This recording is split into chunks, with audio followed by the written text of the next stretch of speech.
ഇനി നമ്മുടെ nothing X ആപ്പിൽ എന്തൊക്കെയാണ് ചെയ്യാൻ പറ്റുമെന്ന് നോക്കാവേ. എന്തായാലും ആപ്പ് ഓപ്പൺ ചെയ്യുമ്പോഴത്തേക്ക് ഇതുപോലത്തെ ഒരു ഇന്റർഫേസാണ് കാണാൻ സാധിക്കുന്നത്. ദീപക് CMF Buds 2 എന്നൊക്കെ എഴുതി വെച്ചിട്ടുണ്ട്.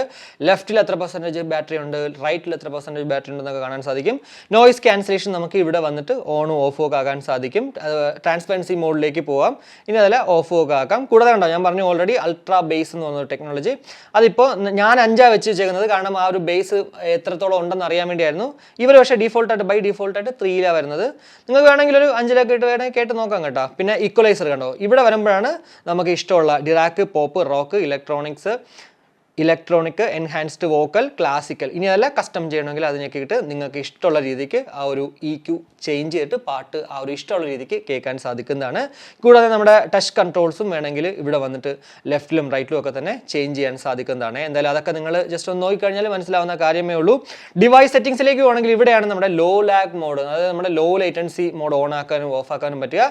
ഡ്യുവൽ കണക്ഷൻ നമുക്ക് ഇവിടെയാണ് കാണാൻ സാധിക്കുന്നത്.